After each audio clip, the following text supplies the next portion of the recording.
Hello friends, आज मैं आपको बताऊंगा कि ये जो टैरिफ के चक्कर में प्रॉब्लम चल रही है ना, कि जो ट्रम्प और इंडिया, यानी कि ट्रम्प ने इंडिया के ऊपर जो टैरिफ के लिए प्रॉब्लम देता रखी है, उसमें एक्चुअली मसला क्या है जिसकी वजह से बाजार इतना गिरे चले जा रहा है।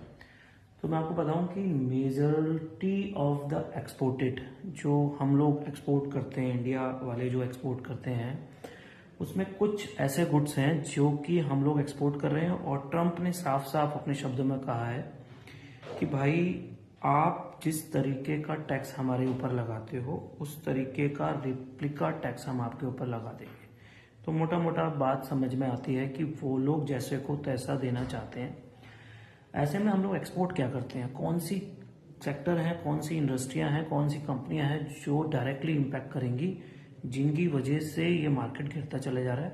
और उसने बोला है कि आने वाले टाइम पे इंडिया और चाइना, इन दोनों को वो जो हैवी टैक्सेस है ना, जो इंडिया उनके ऊपर लगाता है, वैसा ही टैक्स वो देने जा रहा है, जिसकी वजह से बाजार डर रहा है, घबरा रहा है। हमारा जितने भी सेक्टर हैं वो डर रहे हैं, हमारा आईटी सेक्टर डरा हुआ है, एक्सपोर्टर्स को नुकसान हो सकता है, बिजनेसेस में लॉसेस हो सकते हैं।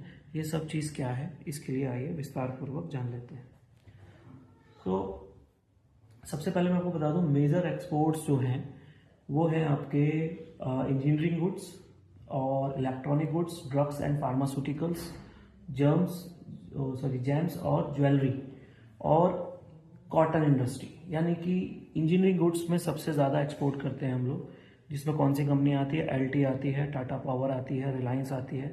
ध्यान रखिए इनकी बैंड बजी पड़ी है, आप चेक कर लो इनको। और इलेक्ट्रॉनिक गुड्स में आती है जो आप ईवी कर रहे हो ना, ये ईवी का जो बैंड बजा है और जो ऑटो सेक्टर का बैंड बजा है, उसका कारण भी यूएस ही है और इसका टैरिफ है। Drugs and pharmaceutical, pharma sector की तो आप समझ ही सकते हो कि जो फार्मा सेक्टर में सन फार्मा है या फिर डॉक्टर रेड्डी है, लुपिन है, इन सब का एक्सपोर्ट से ही पैसा आता है। और अगर उसके ऊपर टैरिफ ज़्यादा लगेगा तो आप समझ लीजिए क्या बुरा हाल हो जाएगा।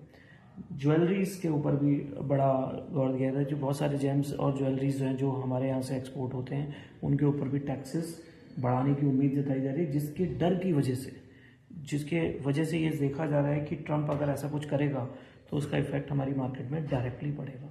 आप समझ सकते हैं। बहुत सारी चीज़ें हैं, आपसे बात करने के लिए लंबी वीडियो बनाऊंगा यूट्यूब के ऊपर और डालूंगा और आपको सिखाऊंगा कि क्यों ये इफेक्ट आ रहा है और इसका इफेक्ट आने से हमारे ऊपर क्या इफेक्ट आएगा। अभी के लिए इन कंपनियों पे गौर बना के रखिए, इन कंपनियों में थोड़ा सा दूर रहिए तो ज़्यादा अच्छा रहेगा।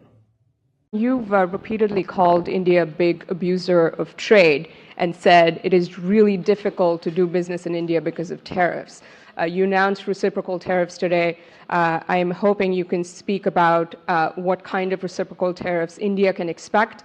Are you willing to make any concessions? And how can India head off these tariffs? I also have one for the Prime Minister. Well, India's been, to us, just about the highest tariffed nation anywhere in the world. They've been very strong on tariffs, and I don't blame them necessarily, but it's a different way of doing business. It's very hard to sell into India because they have trade barriers, very strong tariffs. We are right now a reciprocal nation. We are going to, if it's India or if it's somebody else with low tariffs, we're going to have the same. We're going to have whatever India charges, we're charging them. Whatever another country charges, we're charging them. So it's called reciprocal, which I think is a very fair way. We didn't have that.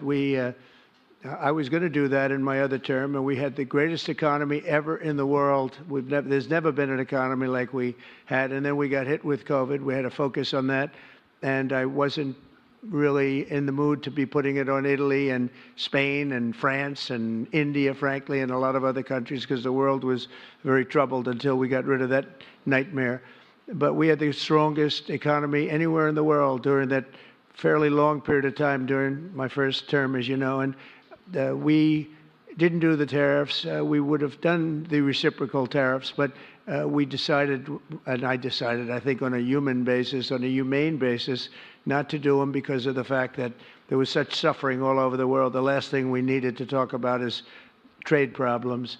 But now we do. We're doing, we see a tremendous future for our country, but we felt that now it's finally time, after 45 or 50 years of abuse, that we will do, and this isn't India. This is among a lot of nations. The European Union is very difficult for us, very, very difficult. They tax our companies at levels that nobody's ever seen before. They take advantage of a lot of things, so we're not happy about that. China, of course, is terrible, and we've never taken in 10 cents until I was president. We've taken in hundreds of billions of dollars from China since I've been president in first term and now.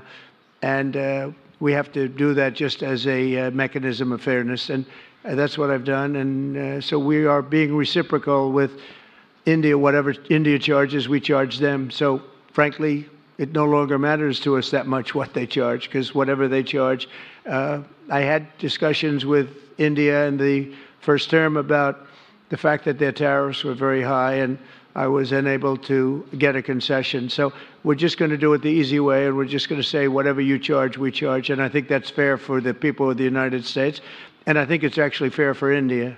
Okay? अब आप लोगों को ये भी जानना जरूरी है कि इंडिया जो है यूएस से मेजर इंपोर्ट क्या करता है। देखिए, वैसे एक्सपोर्ट के मामले में मैंने मेजर चीज़ें बताई, लेकिन मैं आपको बता दूं 7,000 से ज़्यादा कमोडिटी है जो इंडिया एक्सपोर्ट करता है, और लगभग 5,000 से ज़्यादा कमोडिटियाँ हैं जो कि इंडिया इंपोर्ट करता है। तो इंपोर्ट में 5,000 से ज़्यादा, लगभग 6,000 कमोडिटियों में इंपोर्ट करते हैं इंडिया। लेकिन उसमें मेजर क्या है? मेजर है मिनरल फ्यूल्स, ऑयल्स। जो ऑयल हम यूज़ करते हैं, चाहे वो पेट्रोलियम है, वो सब इंपोर्ट का पार्ट है।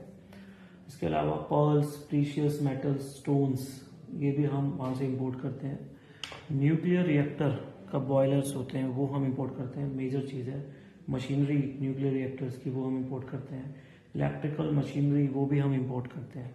तो आप समझ सकते हो कि कहीं ना कहीं हम लोग इंपोर्ट में बहुत ज़्यादा आगे हैं यूएस से। और जो है अभी कितने 30 बिलियन के करीबन जो है 2024 में हमने इंपोर्ट किया, और अभी 40 बिलियन के करीबन एक्सपेक्टेड है फिर इंपोर्ट करेंगे। तो मिनरल फ्यूल्स एंड ऑयल्स, या फिर पर्ल्स, या फिर equipment, electric machinery, reactors, nuclears, इनसे रिलेटेड स्टॉक्स, यहाँ पे भी दिक्कत आ रखी है, क्योंकि इंपोर्ट पे इंडिया को बोला जा रहा है कि भाई तुमने ज़्यादा टैक्स लगा रखे।